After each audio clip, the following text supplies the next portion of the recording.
Now, will you notice as we come now to chapter 33, and the Lord said unto Moses, Depart and go up hence, thou and the people which thou hast brought up out of the land of Egypt, unto the land which I sware unto Abraham, to Isaac, and to Jacob, saying, Unto thy seed will I give it. And I will send an angel before thee. Now this is the angel of the Lord. And I will drive out the Canaanite, the Amorite, the Hittite, the Perizzite, the Hivite, and the Jebusite, and the Electrite. All of them are going to be driven out, you see. Now will you notice, he's now preparing them to enter the land.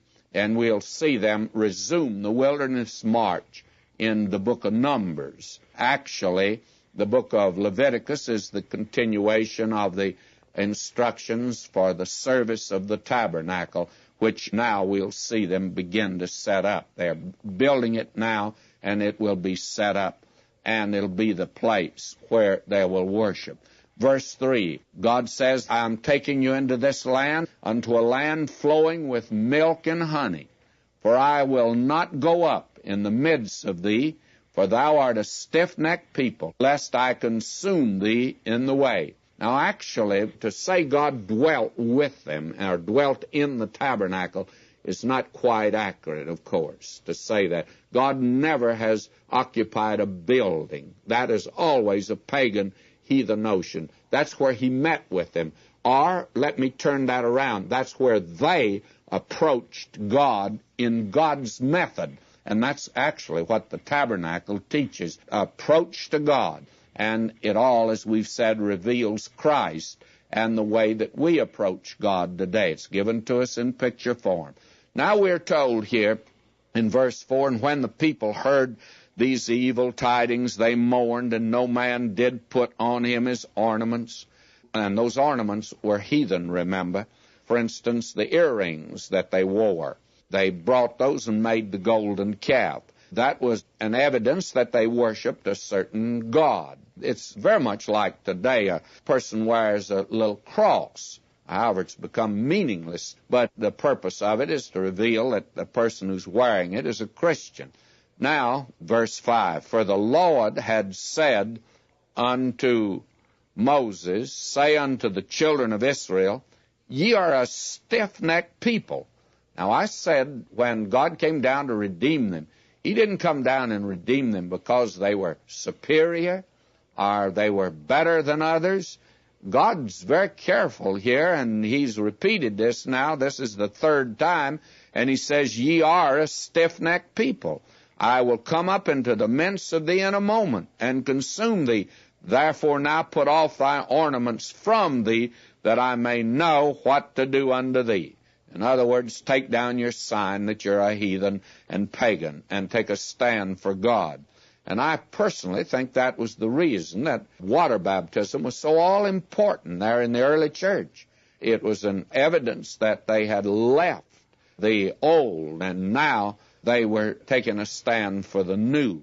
And I think that it should give that kind of a testimony today. And the children of Israel stripped themselves of their ornaments by the Mount Horeb. And Moses took the tabernacle and pitched it without the camp.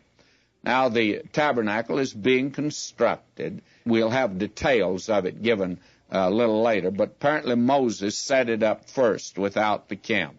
It came to pass that every one which sought the Lord went out unto the tabernacle of the congregation which was without the camp.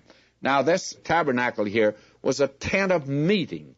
The tabernacle is not constructed yet in all of its detail. It's just now a tent of meeting, and it's just the bare bones of it. I think, frankly, just nothing in the world but maybe that outer fence that went around it, or just a tent put up. That's what we have here. Now it came to pass when Moses went out unto the tabernacle that all the people rose up and stood every man at his tent door and looked after Moses until he was gone into the tabernacle.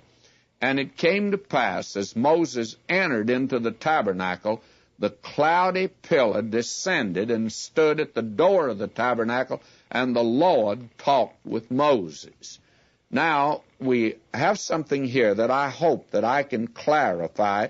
We have this question today: has anyone ever seen God? And the answer is, of course, no man hath seen God at any time. And yet the Lord Jesus said, he that hath seen me hath seen the Father. Now the Lord Jesus is the revelation of God because he is God, but he was veiled in human flesh, you see. Back here it was the angel of the Lord. And though he was there and talked with him, talked with Moses, and the Lord spake unto Moses face to face, as a man speaketh unto his friend. It's just like you and I would stand face to face and talk to each other. But Moses didn't see God, as we shall see. And he turned again into the camp, but his servant Joshua, the son of Nun, a young man, departed not out of the tabernacle.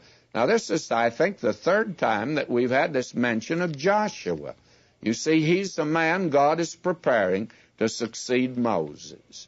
And I don't think anyone suspected this at this time. When we get to Joshua, we'll see he was probably the most unlikely person of all.